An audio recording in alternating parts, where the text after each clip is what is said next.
Greetings and welcome to another episode of Q Points Podcast. I am DJ Sir Daniel. And my name is Jay Ray, sometimes known by my government as Johnny Ray Cornegay III. What's happening, good people?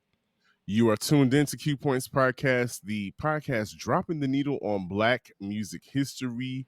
We is here. It is still Black History Month. While you're listening to this, Jay Ray, how you feeling? Listen, man, I'm feeling really, really great.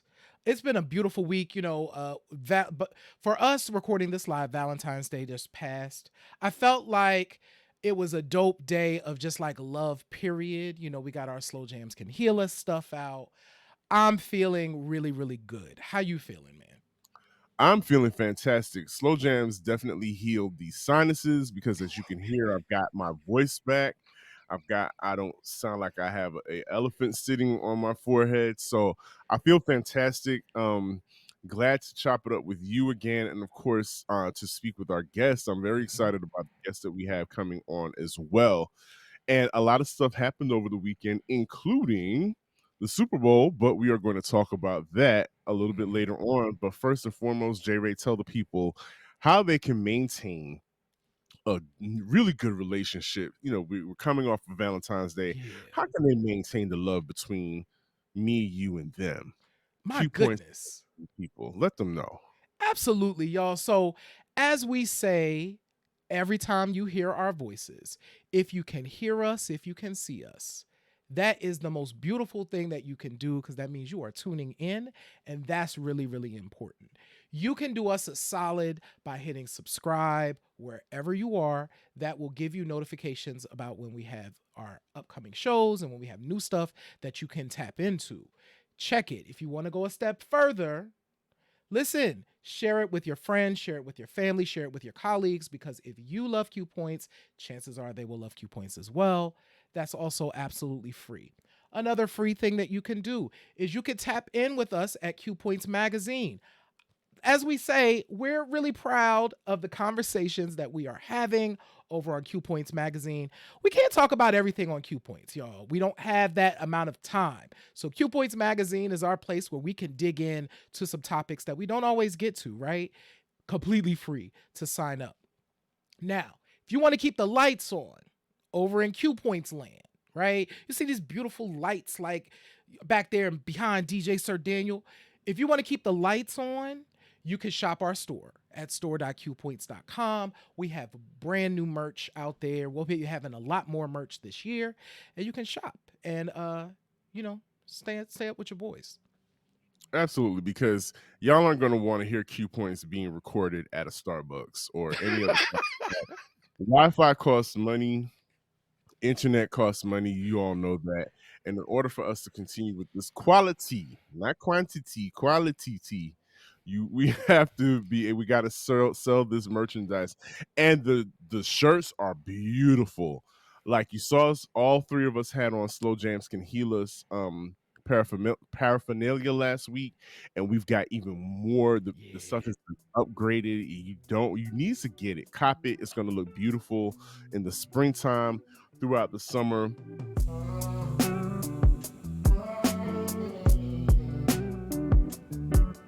We have a guest tonight, Jamie, that is going to shed some more light on the history of Black music performers and the Super Bowl.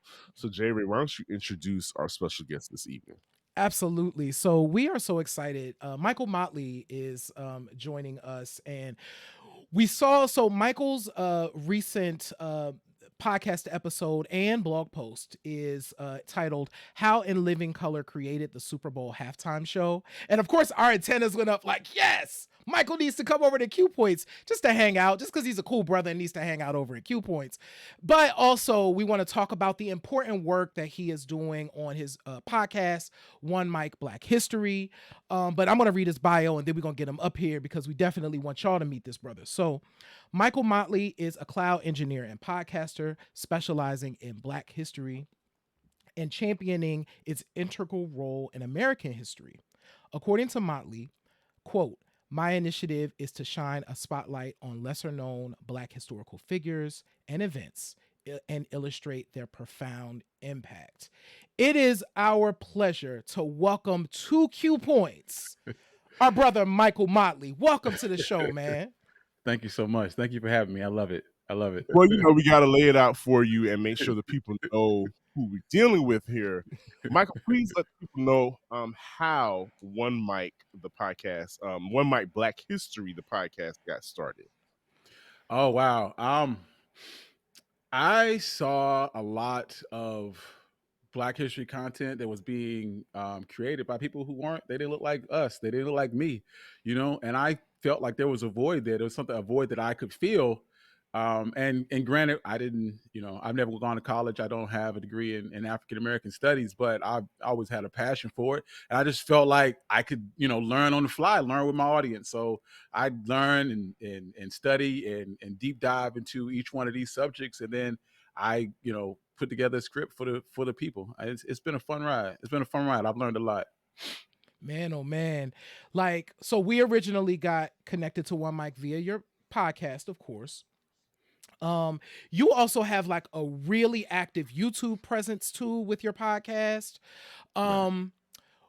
How did this all come together? Like, was it always like the plan that you were going to do it this way, or did it kind of evolve over time? Like, what was your process in pulling this all together? Wow. Well, when I was doing the cut, that was the video podcast too.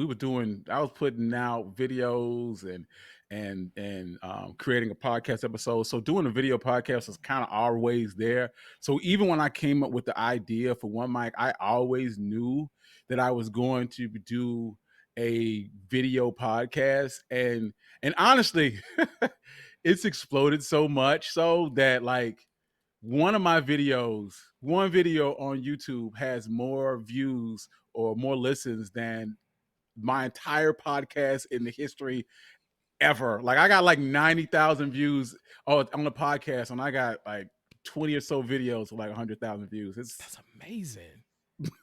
Yeah, I can't understand it. What do you think to that point?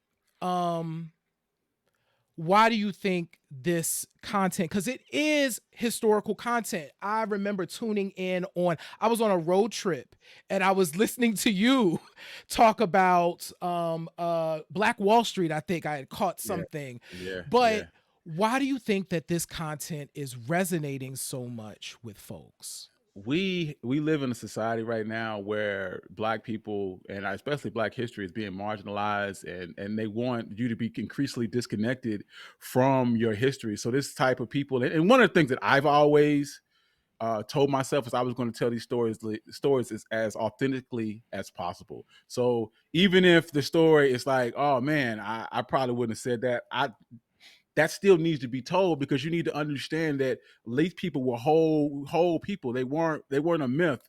Martin Luther King wasn't a mythological person. He was a real guy to put his shoes on, one foot at a time. You need to see the whole story. Absolutely, and it takes responsible people to do that, to take up that home and be responsible for putting out that history, like you said. So your most recent episode, of course, was in response to the Super Bowl and halftime shows as a whole. And just so tell us a bit about the episode and some of the surprises that people will find out once they listen to it regarding the halftime shows and the Super Bowl. Wow. One of the things that was super interesting to me, because I'm a lifelong, you can see the Panther thing back there. I'm a lifelong football fan, and I don't remember the time where there wasn't a Super Bowl halftime show. So when I heard that, I was like, "Live color? No, that ain't right. That can't be right. That can't be right." So when I went and started researching it and looking into it, I was like, "Wow, this actually happened." Like Michael Jackson is the progenitor to the modern Super Bowl halftime show, and that's crazy to me. I don't even remember. Honestly, don't remember his performance, and I kind of wish I did. I probably should go back and look.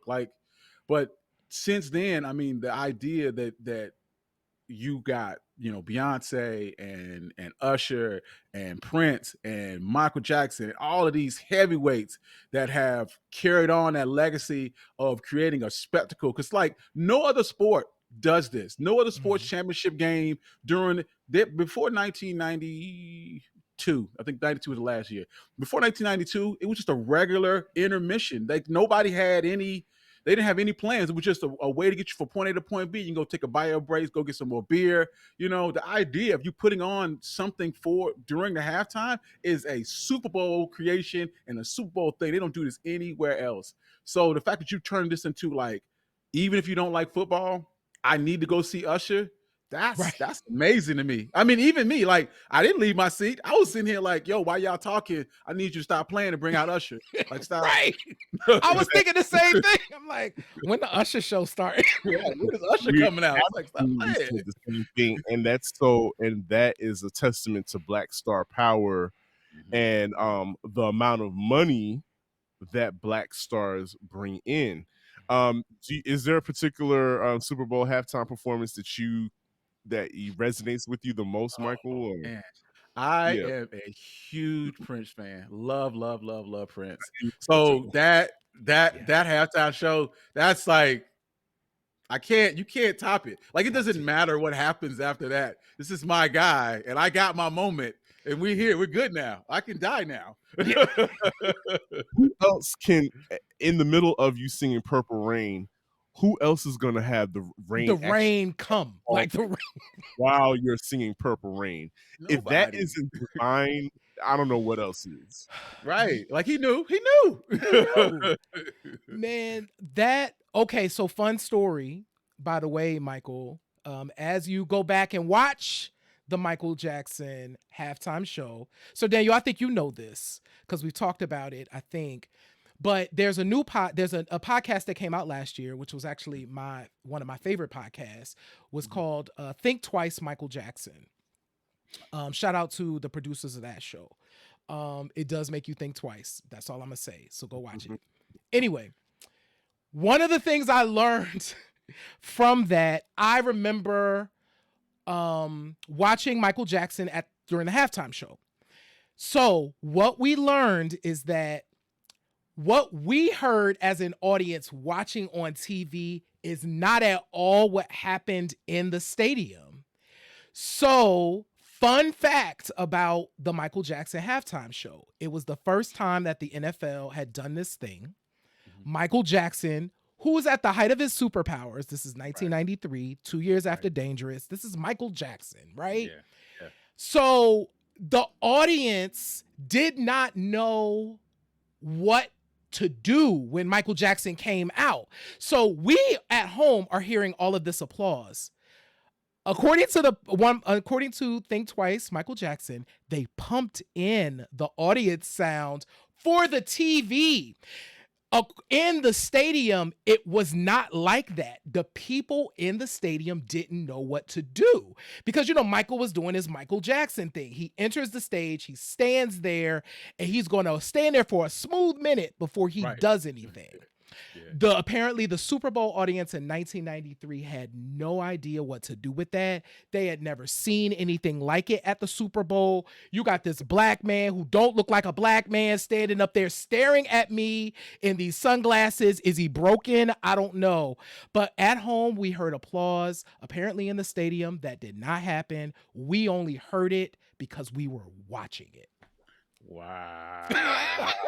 So I say all this to say, people often talk about, they're talking about like the Alicia Keys moment. And it's like, oh, if you go back and watch the video, you know, that's not what happened. And I'm like, but here's the thing. Apparently they've been doing that sort of thing for years with the halftime show. We're just learning about it now. So, what is my favorite halftime performance? Actually, I do think it's Beyonce's first performance. I think it's the 2013 Beyonce performance, although I highly enjoyed Rihanna last year and I highly enjoy Usher this year. But I think sitting at the top for me is that Beyonce. What about you, Sir Daniel? I'm going to go with the Bruno Mars Beyonce. Coldplay, I think, was on that. Only because I love the fact that she once again turned the United States upside down on its head for doing the formation song and talking about in regards to black police on black people violence. So that always resonates with me. But as far as entrances are concerned, we cannot sleep on Madonna's entrance. Madonna's entrance was kind of crazy. That whole Egyptian procession, Mm-hmm. like visually, that was a spectacle. Mm-hmm. That was a spectacle, and we cannot. And yes, thank you, Mark McPherson, for reminding us that every Super Bowl performance is Janet Jackson Appreciation Day. Absolutely. We will never forget what happened to that sister and the almost decade long Mm-hmm. shadow banning that she experienced from the rest of the world, period. Yep. And for her to come back from that, is definitely, we don't ever want to forget Janet. We always speak Janet's name, and we always remember Janet on that day. And she knows that that the people are still rooting for her, and call it Janet Jackson Appreciation Day. Yeah. And one other thing, you mentioned Madonna's entrance. I still think Diana Ross's exit was like legendary. She went up in the helicopter. I'm Yes. like, oh, Miss Ross is they're gonna bring a helicopter onto the field. They would never do this in 2024. But they brought the helicopter onto the field, and Diana Ross got in that joint and like flew out. And just was like, all right, Sean, I'm out. People were like, oh, okay. Michael, do you happen to know, like, as far as costs are concerned, like, is there a particular performance that stands out as the most costly, or that has any kind of fiscal number behind it that's like, whoa, that was, I don't know if they were expecting it to cost that much to do. I don't, but when I was doing research, they mentioned that that the performers don't get paid, and I kind Right. of vaguely knew that, but they cover costs and expenses, and they were mentioning that could exceed 14 million dollars. So I'm assuming around that number. I mean, if you're gonna tell me I can spend the 14 million, I'm gonna spend 14 mil. Oh yeah, that performance gonna be hot. Like, Yeah, it's gonna be hot. Bring on everybody. Hey, you want a hotel room? You want to do the Super Bowl? I got you. I got Mhm. you. And then you could drop music, you can drop a whole Yeah. project, and it's gonna Yeah. sell. Like, Rihanna hadn't put out a project in 2 years since her performance, and all of her catalog re-entered the charts. mm-hmm. That's how powerful a performance can be. So yeah, this is it's not anything to shake a stick at, that's for No. sure. No. Indeed. So, Michael, for you, so going back to One Mic Black History, um, what is one of the most interesting Black history facts that you didn't know about that in doing your show that kind of sticks out to you as like, wow, I did Oh not wow. know that. Wow, I thought about this, and I really kind of have to. I'm gonna circle it, kind of a circle, but I know a lot of people don't go to church as much anymore, and they ask, what's the reason for the Black church in the community? They don't act, but there was a time when they were major contributors to the Black community, and during the early '50s, um, if you were an activist, the way they would normally get at you is through economic reprisals. So somebody like Ruby Bridges' parents, they lost their jobs, they got banned from the supermarket. Rosa Parks, Claudette Colvin, both had to move out of Montgomery because they couldn't find jobs. They couldn't find any way to sustain themselves. So this is where Black ministers had an advantage because they would typically only beholden to their congregation, and that congregation was typically owned by the Black community or their congregation. Mhm. So they were not beholden to that regular that white power structure. So they couldn't be fired, and they were already leaders within the community. So when it came time to step up, they were a natural person to lead to lead that movement because they weren't beholden to anybody but their congregation. Now, granted, there were some who said that they only should serve the spiritual needs of their congregation, but we left them in 1960. So this kind of brings us a little bit to my second point, because in 1955, when Rosa Parks was on the back of the bus and she refused to get up, you know what I'm saying? And they organized a boycott. It was only supposed to be one day. And they decided that they were going to extend this indefinitely till they got what they wanted, till they got these buses desegregated.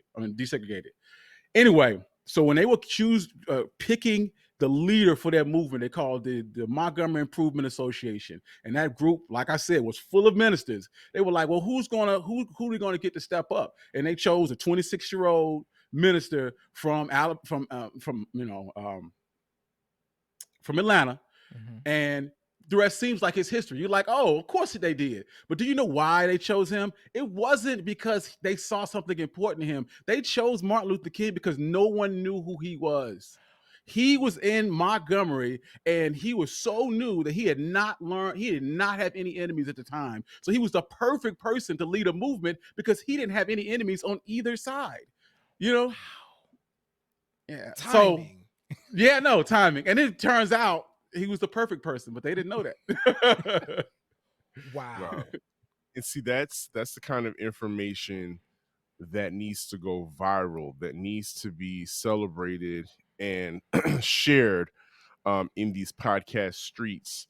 So, Michael, please let our audience know what's on the horizon for One Mic, any particular episodes that you're super excited about. And of course, let them know how they can find you and stay in contact with you with regards to One Mic. So Yes. I have an episode coming out tonight at 12 o'clock. It is about buffalo wings. It's about buffalo wings. And I didn't even know this. It's about a black man named John Young, who fights for control of who invented the buffalo wing. So I think you enjoy it. I found it was dope. I learned something I didn't know. So yeah, check that out. I'm going to try to explore, move outside of food, start doing more episodes. I want to start delving more into musical stories.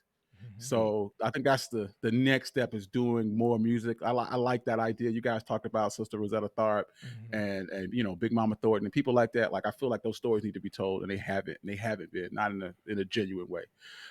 So yeah, you can find me on Threads at @1mic_history on Instagram. It's by the same name. On Twitter at @1mic_history. You want to reach out to me? I love talking history. You want to talk? You can always message me. It's kind of what I do. And at onemichistory.com, you can check out all my episodes. Super important. Everybody, please give it up for Michael Motley. We've truly enjoyed your presence on the show. Thank you for stopping by. Again, everybody, make sure you follow him and make sure you tune into the latest episode, because that just made me hungry. Right. Yeah. And there's always a story. There's a story behind everything that we hold dear to us now. And I guarantee you there's a Black person behind that story, J. Ray. Right. Absolutely. Michael, thank you so much for joining us. And for all of y'all who are out there watching us, thank you all for hanging out in the chat. Stay tuned, because on the other side of this segment, we are going to be talking about Usher. And of course, he just performed at the halftime show, but we're going to talk a bit about his career and just kind of reflect on Usher's place in Black music history. So stay tuned. We will be back here at Q Points. We'll see y'all in a second. This is They Reminisce Over You. I'm Miguel. And I'm Christina. They Reminisce Over You is a podcast that celebrates and honors the best in music, movies, and TV from the past. We get into the careers and legacies of some of the biggest names in hip-hop, R&B, and pop culture. From discussing the groundbreaking music of Missy Elliott and Mary J. Blige, to exploring iconic moments in TV and film like the chaos at the 95 Source Awards. They Reminisce Over You has something for everyone. So join us as we reminisce over the artists, movies, and TV shows that have shaped our lives and continue to influence popular culture today.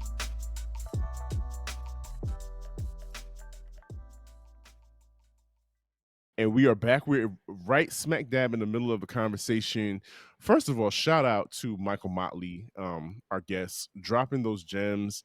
And please, please go support that brother and his podcast, One Mic. We all about preserving our history. And Q Points is here. We're discussing now the history of one Usher. It is pronounced Usher Sure. Raymond the fourth, I believe, and his not just the performance during the Super Bowl, but we've got to discuss his body of work. Yeah. And what I think most important about Usher, we got to talk about his showmanship, Yeah. because that is something that is truly made him the last of his kind. I agree. Mark my words, Usher is the last of his kind. And I don't know if that's really a good thing to say, because you, the audience, are, and the people, the young people after us, are the ones who are going to suffer because Usher is the last of his kind. You know what? I think that's really interesting about Usher. And I think this halftime show really brought that to light. And I know that there's been a lot of, or I saw a lot of criticism about, oh my God, that wasn't that great, whatever, whatever. The number of things that Usher had to do on that stage in a very short amount of time, including skating. I was like, I know Usher's into skating. I didn't expect that to show up. I wasn't surprised when it did, but I didn't expect it because I'm like, I don't know how they're going to do it. It's not enough time, right? So the amount of things that he had to do in the amount of time that he had, you talking about his showmanship, is really important.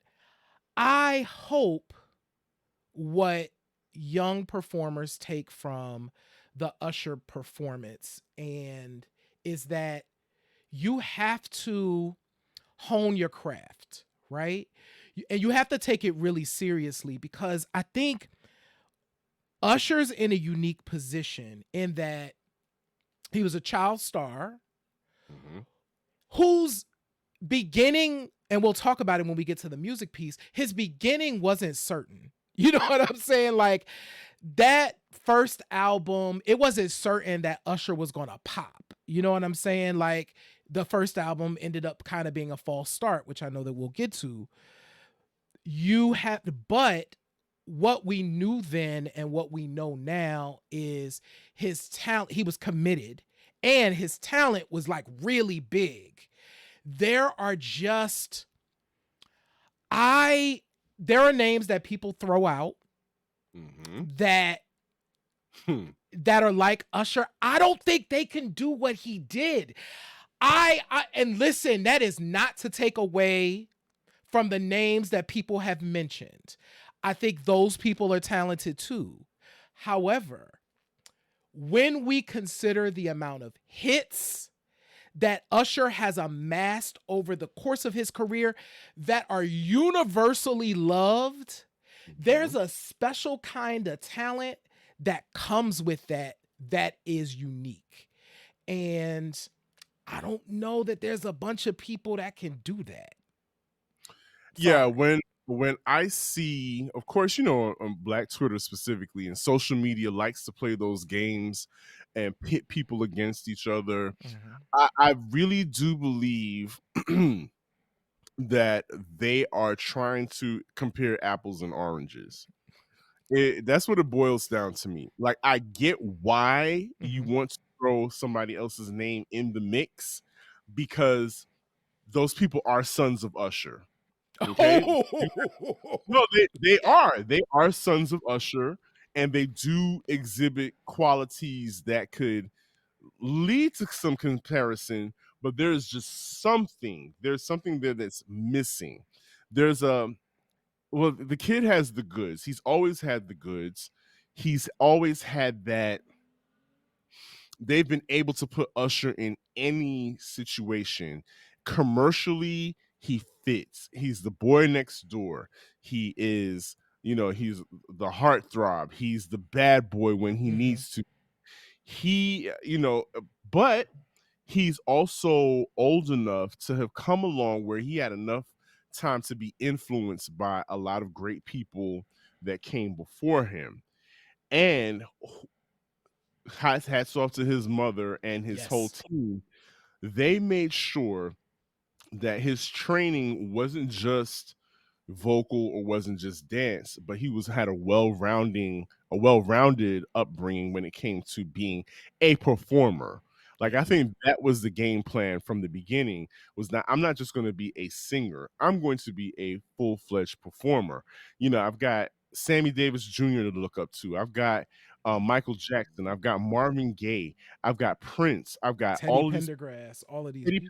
Pendergrass, excuse me, all of these people to look up to and to aspire to look back on their performances and say, I can do that, and put my spin on it as a young person.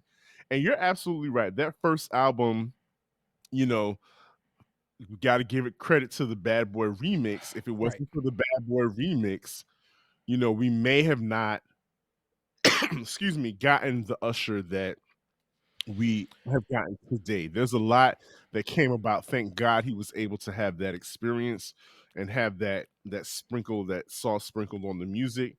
Because and also remember, J. Ray, he was an adolescent when he recorded that album, so of course his voice had to change. Yeah. So it's interesting. I did reflect on Usher's first album, and this is something that I've talked about years ago, and certainly I'm sure we've even talked about this. When we reflect on Usher singing the songs that he was singing, like singing a Devontae Swing's "Can You Get With It" at like 13, it's like, okay, that's inappropriate. Of course, we were children. We were children too, right? So you don't see it that way, but now you're like, well, no, he should not have been singing that song. But I will say, as a testament to your point, back to that, like his mom, the LaFace team at the time, Mhm. was able to shift gears, right? So, the first album really was the bad boy treatment, of course. But then it's like leaning into Atlanta, where he from, and it's like, we need to get Jermaine Dupri in I here. I think that's where we really see the magic. Yeah. And again, not for nothing, Jermaine doesn't get the credit he deserves. Like, a lot of people that have, if you look at Usher and you look at Mariah Carey, people that have had, TLC, all of them. you see all those people that have had the opportunity to incubate with the Jermaine Dupri, he really has been able to give them some hits, some long lasting, legendary music. It's so funny that you mentioned that. This is an aside, but revisiting the Jermaine Dupri era and the Janet stuff is actually not a bad thing. Like, I do think I have always, It's pretty good. it's pretty good. I've been critical. I've always been critical of the 20YO era, but it's not all bad. Like, I'm able to go back on it now and be like, oh, I see where they was going. I see where he was going. So saying all that, so JD, now, okay. The first record, false start, good intro. Mhm. I did not see the My Way. You Make Me Wanna was like it was a lightning rod that flew through the industry. And as a listener, that was Usher in his bag. I'm like, oh no, this is what he needs to be doing. Yeah, you make me want to definitely. So I was a big fan of the My Way joint.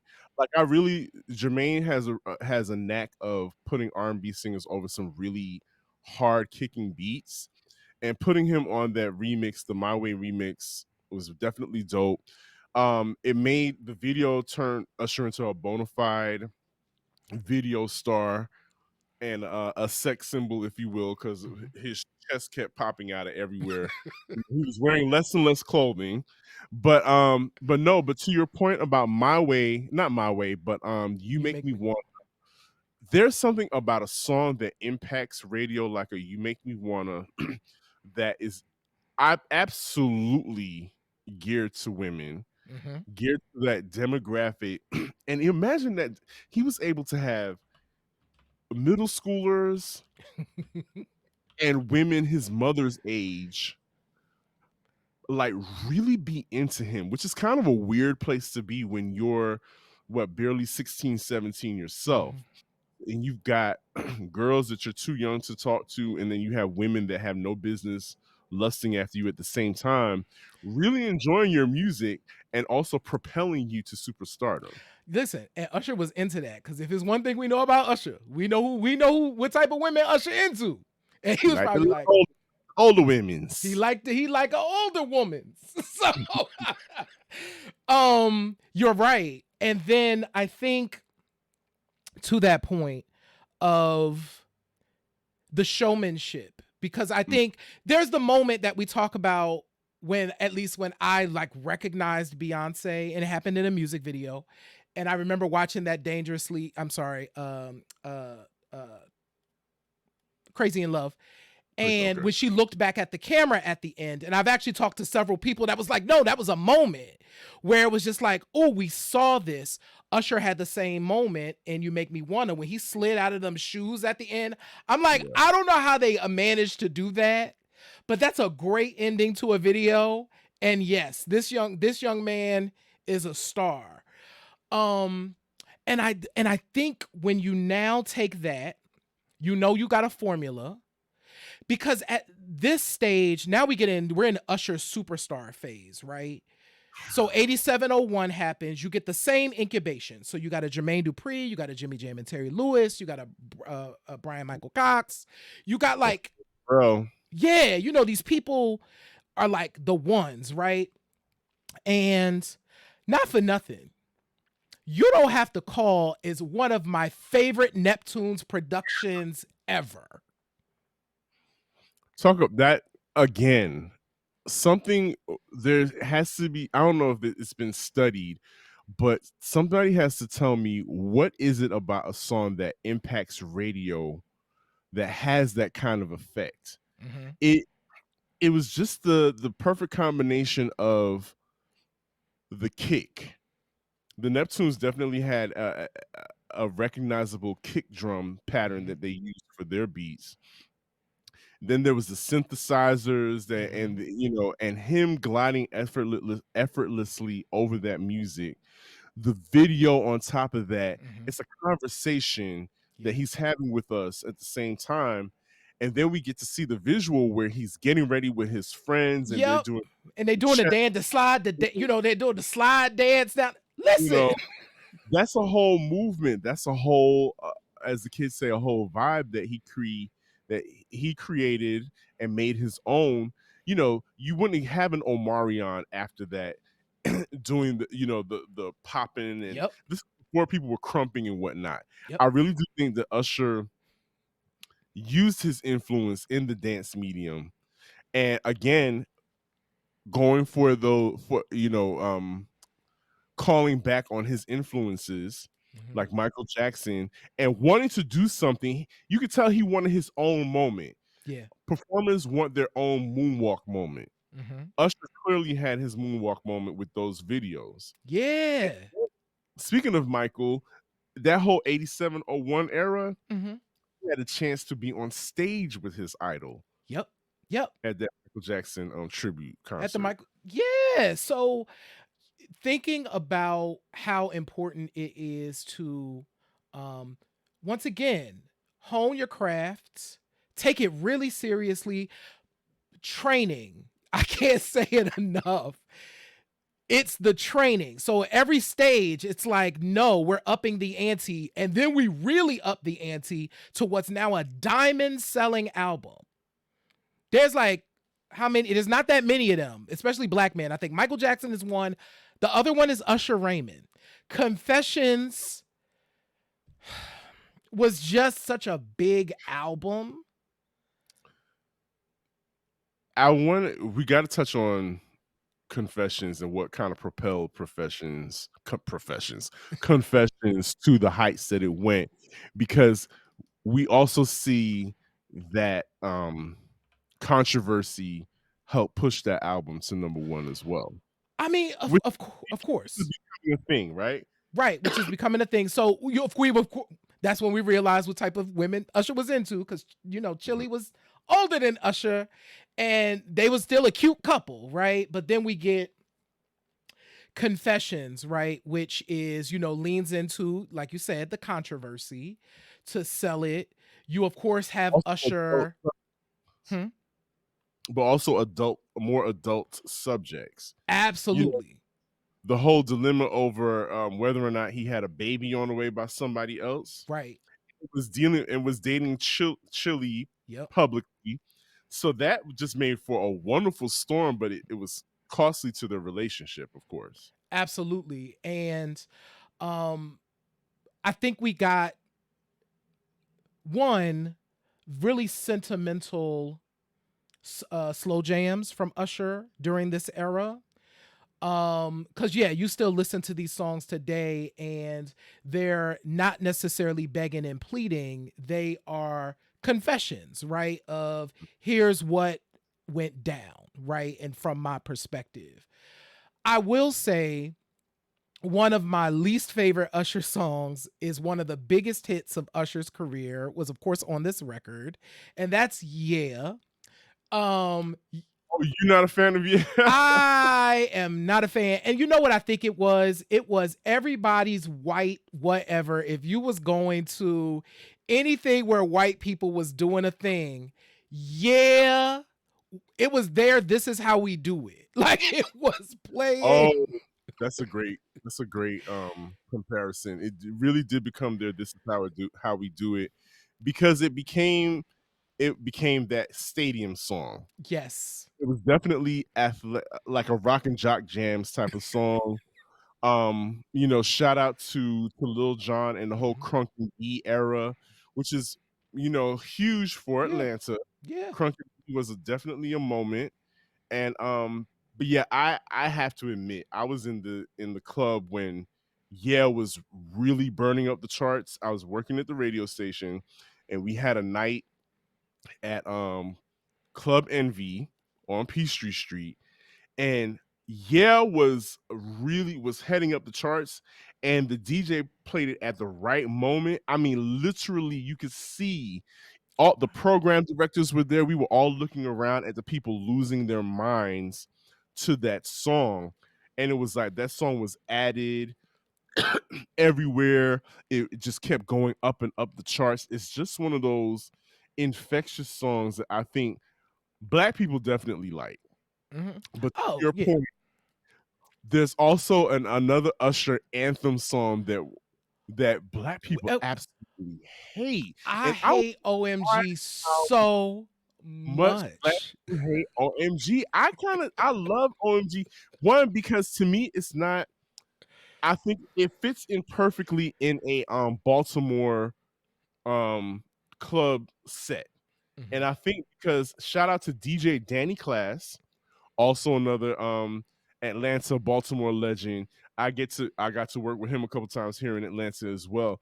He remixed that joint, and that went bananas. That is a certified club banger. So when people say they don't like oh my God, I'm kind of perplexed. Like, Danny Class put his foot in that remix. What is it about? It's Baltimore club music, and we created Baltimore club. We love Baltimore club music. Well, okay, so I think the thing about OMG, first of all, by the way, this is definitely in the Usher musical pivot era.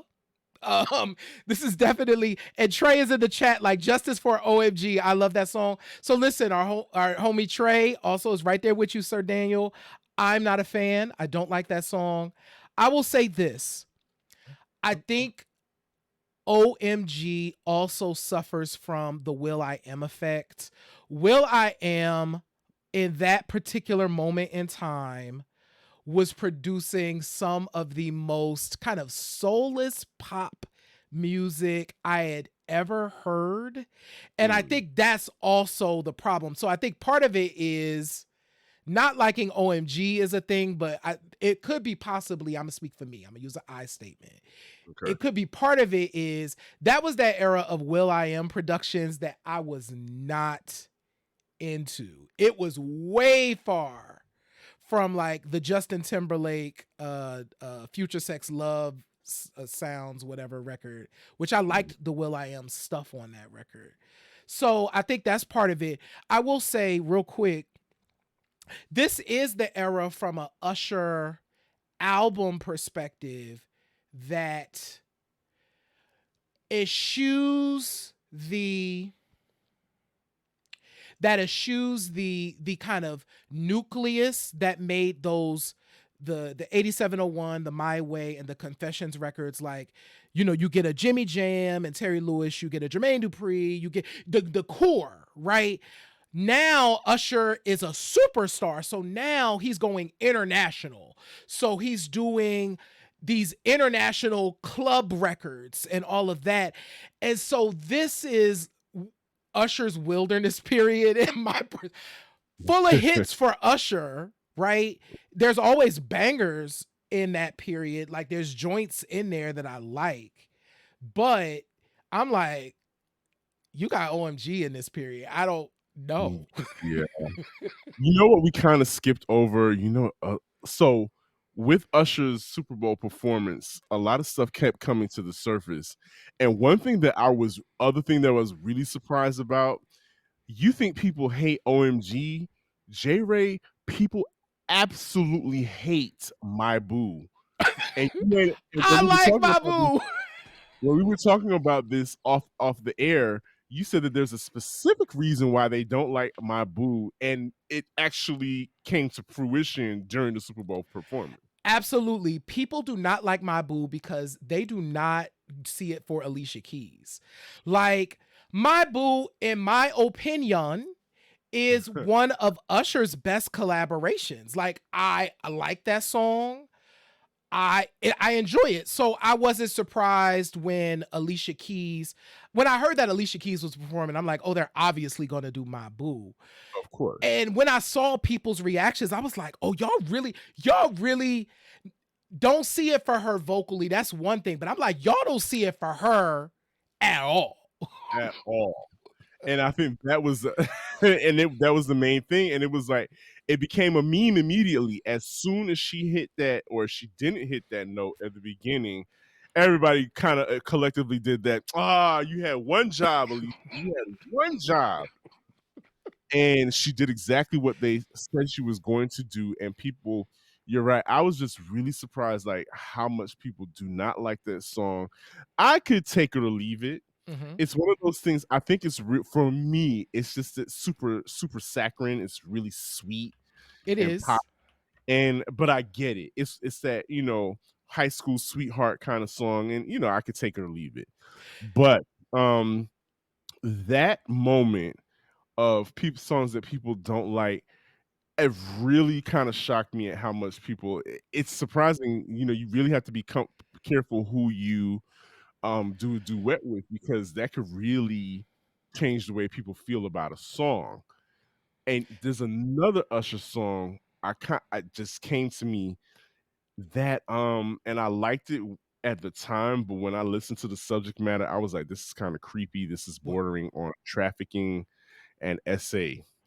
Which song? I'm talking about what is it with Nicki Minaj? What is the song? I don't know this song. Do I? I'll go take you to see Usher. But basically, Nicki Minaj is acting as a go-between between a young girl and Usher.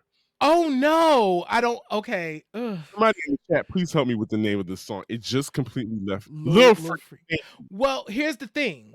So here's the. It's so funny that we're having this conversation, because I do think some of those cringe moments even show up in Usher's current record. That I was like, I mean, I wouldn't sing that, but so saying all this to say, I think this era of Usher, full of hits still. There's still a lot of joints that became a thing, but there was also just stuff like Lil Freak.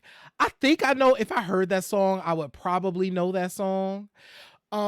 Because there are some songs I just blocked out. Like OMG, I kind of blocked out. And then I'm like, oh my God, he's doing the Super Bowl. He's gonna have to do that OMG song. And I'm like, But OMG makes sense for the Super Bowl, though. It makes perfect sense. So speaking of, okay, I know that we immediately went into the music. I do want to say, I know I said this earlier, but I think I want to underscore it again. Because Usher's catalog is so diverse,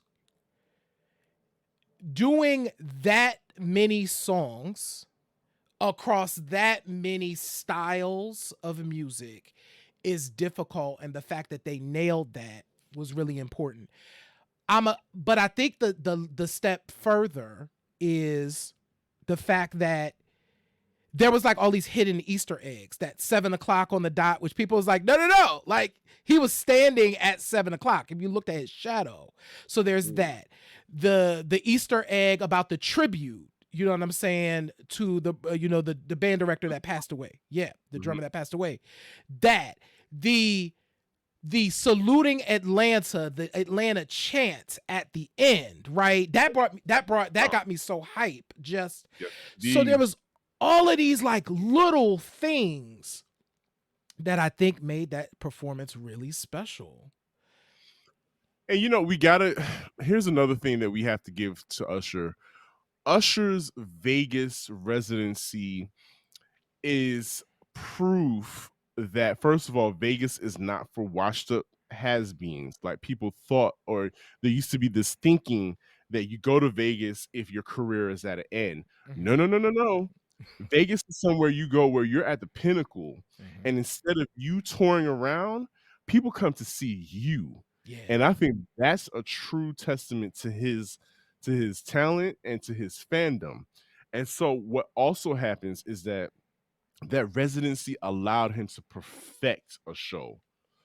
And that allowed for him to have, say, I've done the roller skating thing on stage, so I can do that on a bigger stage in front of the Super Bowl because I've already done it. I've done it a million times. I'm not scared.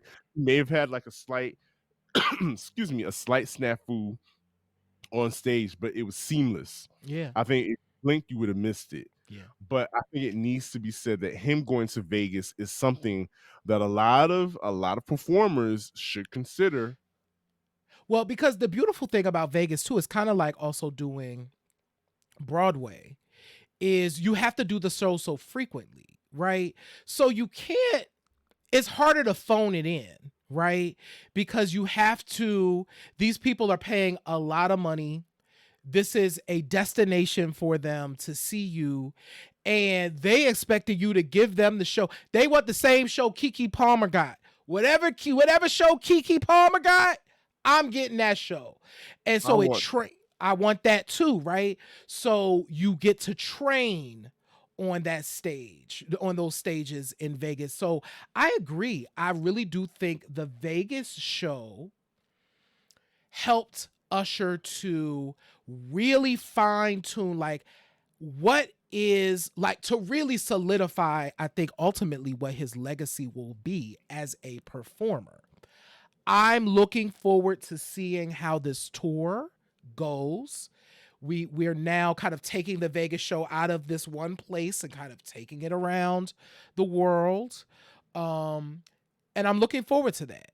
And I think the Vegas show is what probably, listen, this was strategic. I'm sure that Vegas show is what sold this Super Bowl thing. It was like, you see what this is given? You see all of this buzz? Put this brother up there on that stage and let him do this thing. Which also, of course, brings us to the fact that Usher has a new record out. It's called Coming Home. It is a record where it's like a lot of songs. So it's 21 songs. It's over an hour. It's a record. And I listened to the record. And all the way through, actually, which is a good sign. I listened all the way through. And there were many moments on the record that I enjoyed. I will say I liked the record. I didn't dislike the record. I liked the record. I will say I am interested in performers getting out of the the kind of like mini producers, mini writers moment. Mhm. I really want to hear Usher and Jermaine and all them brothers like back in the studio just kind of incubating a project that's like has a consistent sound and all of that. I felt like Coming Home was I was like, this is mini homes because this is kind of a lot of different sounds Right. where you know what I mean? So that was the one thing about it that I was like, oh, this is a lot of different things and themes and sounds happening. So Risk It All with her is a thing, Trey, by the way. You know, that's top tier R&B. so I think what J Ray, what you're experiencing, and a lot of us are experiencing, is that Usher, this album, of course, they knew was going to be launched Mhm. in conjunction with the Super Bowl performance, which will propel him, which will help out with sales, right? So then, but we also got to remember that Usher is every day. People like Usher, who are in our age group, are being reintroduced to a new generation each and every single time. Mhm. So I think what we're experiencing on the album, on cuts that probably you would probably throw away in your, because it's not something that's in your wheelhouse, but he probably still has to do cuts to appeal to a certain generation so that he can have something to pull them in. Whereas you and I, especially me listening with DJ ears, I'm listening for things that I can spin that are going to bring people on the floor.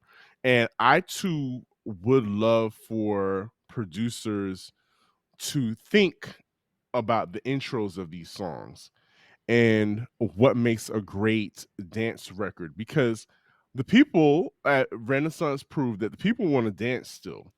There's still room for a good old 4/4 beat Mhm. on the floor for people to jam out to that could be played at the cookouts. There's still room for that, and Usher has that in him. Usher needs to have that in his catalog as he steps over. He's in his mid 40s. He's stepping into 50 and above. He's gonna need those Frankie Beverly and Mhm. May kind of records under his belt for when he may not be able to jump from off a pedestal like he used to, or may not be on the roller skates like he used to. So I agree with you in that aspect. I do want them, and they have it in them. Mhm.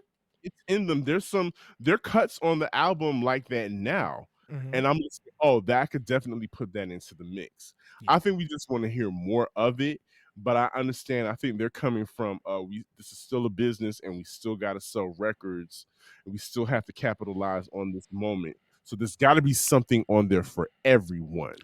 You kind of know, thing. and I do think, yeah, you're right. And I also get that in this streaming moment, Hmm. you gotta have all the songs gotta hit the chart. That's such an interesting thing to me. Like, I'm like, you know, there was so much more, and we talked about this previously. There was just so much more variety on the charts when it wasn't like this. What are you thinking? Your brain is turning. I I would love it. And maybe this is an experiment, and I don't know if Usher may be the person for it. It's too late now. I wonder what would happen if they only released this album in physical copies, Mm. and what kind of response would that have if it was only available in physical copies and not relying on streaming per se? Is that death to an artist today if you're not on streaming platforms, or maybe at least for the first 30 days to see I what happens? You could still sell physical copies, because artists like Usher that used to sell physical copies yes. could probably still do it. These new artists, I don't believe. If you made physical copies only, I don't think that would work for them. But I'm really curious to know if that could work for a heritage artist like Usher. Could you do that? I think the challenge with physical copies, and I love them. I mean, obviously, we're very analog. We got records all around us, right? Right. Right. I think the world has conspired against us. And let me tell you, my brother, shout out to my brother Ed, he is resisting. He is resisted.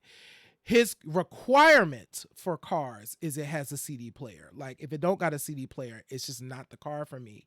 Mhm. And most new cars today don't have them, right? So I think the challenge with physical copies is you are relegated to listening to that physical copy in a place you can't be mobile, right? You know what I'm saying?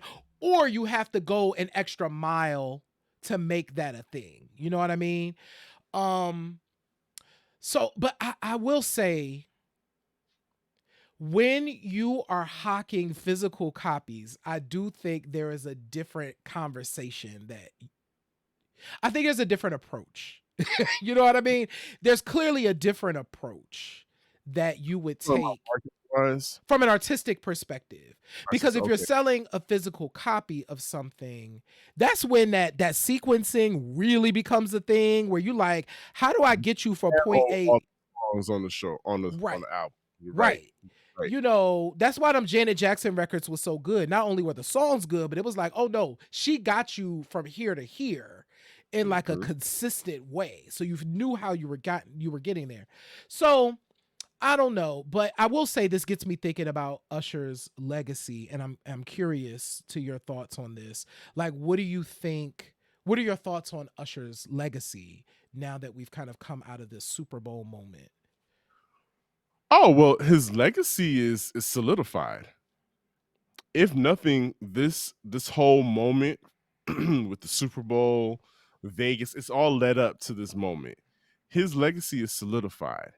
And we are about to, I don't know what's going to happen next, but he really can write his own check, if you would, at this point of his career.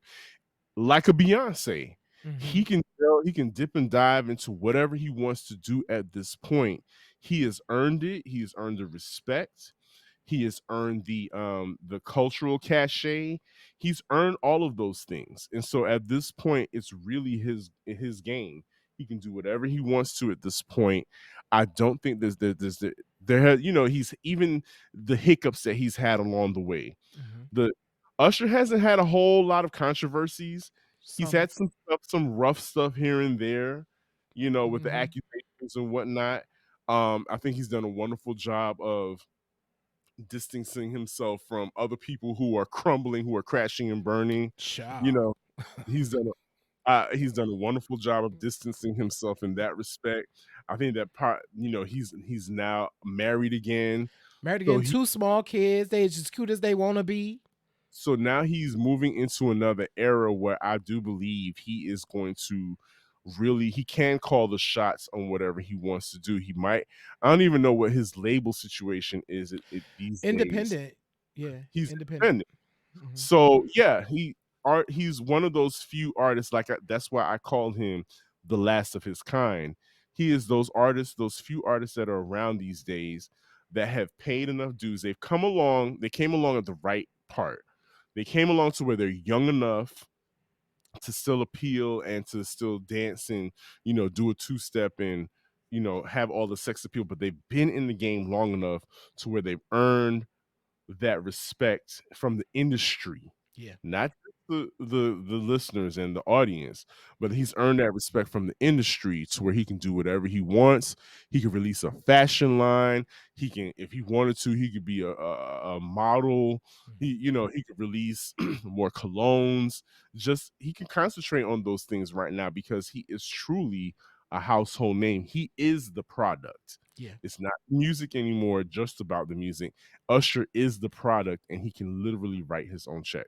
Yeah, no, I absolutely agree with all of that. And, to that point of you mentioning, him, he just getting married. So shout out to Usher because apparently they got married Super Bowl Sunday as well. And his now wife is, of course, the mother of his two youngest children.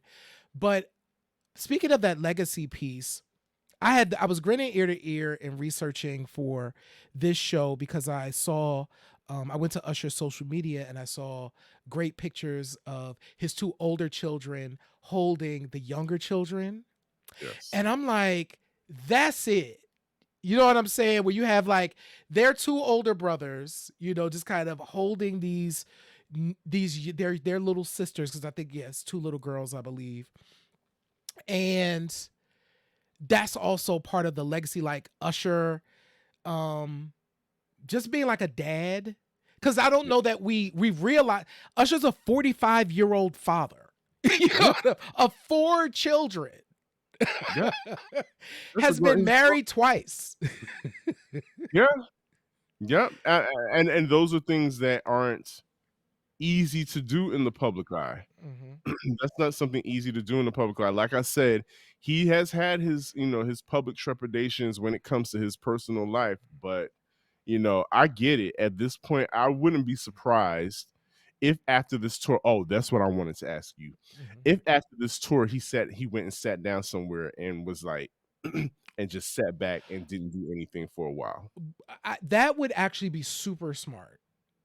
So I would not be surprised, especially him being 45 with 2 like younger children. You need time.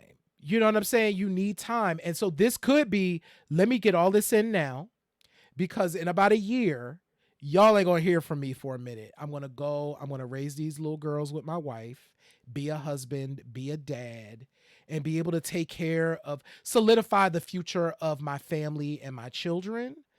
I would not be surprised. And you know what? And we talked about this on the show before, because we talked about the fact that there's all of these people that were kind of eyeing retirement, like a Rihanna, like a Nicki, like a Drake. And I think it's important that it's okay to stop. It's just sure. And so I would not be surprised at all. Absolutely. So this is what I wanted to ask you. Another thing that people what had people kind of gagging were the prices for Usher's concert. And so there were people that were kind of like, that's kind of ballsy to ask that for that kind of money, Usher. This isn't Vegas. But and I think a lot of people, the sticker shock was a lot of people really are still recovering from paying for those Renaissance tickets as well. Listen, completely honest. I get it. Picture how people was gagging at the Janet prices too, like, because Janet's going back out. You know what I'm saying? And people are like, oh no, Janet. Listen, you either gonna go or you not. That's all. Period. That's what it is. You're gonna go or you not. That's it. Like I don't know how much it costs to run a tour like what Usher's gonna do. I have no idea. You know what I mean? I'm sure it's expensive. It's not costing $20. He's gonna have a huge crew. It's expensive to do. So and honestly, that the Vegas residency wasn't cheap either. No. Factor in travel as well. So it's like, okay, guys, calm down. We are in an era where concert tickets are heavily inflated, especially if you're in our age group. Back in the days, those $20 ticket days, they're done and gone, guys. I'm sorry.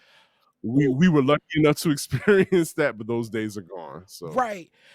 Sir Daniel, I don't know if you saw this. This is an aside. This is not related to Usher. But did you see that there is a festival that's going to be happening in LA that's being headlined by like Diana Ross, and I was like, the bill. Yeah. Everybody was on this bill. I'm like, I want to go to LA. Like, this would be a festival I would go to. People are going to be sitting down. Like, it's going to be people going to have good sense at this festival. It's going to be age appropriate for us. It is. Listen, that I'm looking forward to. If that's a thing, and they're not just throwing people's names on the bill like some of these other festivals, I am there. I think I would definitely go to that, because where else are you going to see Diana Ross and Lionel Richie on the same bill? On the same bill, headlining, and then well, all of these people, I'm like, oh, this seems like the festival for me. Right, and to be quite honest, J Ray, the likelihood of you and I going to a, say, like a Coachella is probably 0 to none at this point, because especially since Beyonce did Coachella and that's never going to happen again, Right. there's a reason for us to go to Coachella. And thank you, Mark. It's called the Fool in Love Festival, the end of August 31st, 2024. We might need to look into Listen, that's when they're gonna have clean restrooms and right. And it's not in the desert, perhaps, you know. It's and you know, I literally saw that and I'm like, oh, this feels like a thing. Like this feels appropriate. This might be able to pull out your linen pants and Jesus 23s, those sandals that you've been, that might I'm gonna be doing a 2-step with a wonderful older woman there, I'm sure. She's gonna be like, come on, baby. I'll be like, come on, man, let's get it. That might be the move for us, Jerry, because I can't do. You'll never catch me at like a Travis. What's his name? No. Travis Scott. Absolutely not. Absolutely not. No. This might be the move for us, but I have thoroughly enjoyed this conversation about Usher and his legacy. Before we close out, J Ray, we do have to give our condolences to the one person that lost their life and the 20 people that were injured during the Kansas City Chiefs parade. Again, America, this is our legacy. I think I really do think if America wanted to do better, it would do better. It could do better. It could do better. But unfortunately, we're still giving thoughts and prayers. Again. Vote for people in your local elections, because the change starts from the bottom up. So listen, you want people to not thoughts and prayers you to death? Vote for the people in your communities that ain't going thoughts and prayers, that are going to actually get some stuff done in your local communities, in your states, so that you can send those people to get stuff done on the federal level. So, my goodness. Yes. So sending love. Want to definitely us also shout out our brother Michael Motley for coming through and just being a joy. Thank you, Michael. That was absolutely fun. We absolutely enjoyed you, Michael. And yeah, J Ray, let them know one more time. Like you said, go vote for those people. You need to vote for Q Points with your dollars. Absolutely. So first and foremost, we have new merch. Store.qpoints.com. Go get you some Slow Jams Can Heal Us merch. We're celebrating Slow Jams all year. So our first merch drop for 2024 is out now, so you can get you some stuff. So that's one thing that you can do. But thank you so much for listening. Thank you so much for watching. Go ahead and hit that subscribe button so you can get information on Q Points whenever we have a new show or something for you to check out. Also, please go on over to our newsletter and subscribe, magazine.qpoints.com. That's where you can stay up with all things Q Points as well. But we just appreciate y'all so much. And I want to definitely, Kipper gave us the name in YouTube, so I want to bring the name of the person that was killed in Kansas City. DJ Lisa Lopez Galvin was the person who was killed in Kansas City. So we speak her name and send love to her family and friends. Oh, America, we got to do better. America. Well, listen, guys, what do we always say? J Ray, in this life, you have a choice. You can either pick up the needle or you can let the record play. I am DJ Sir Daniel. My name is J Ray, y'all. And this has been Q Points Podcast, dropping the needle on Black music history. We will see you on the next go round. Peace. Peace. much.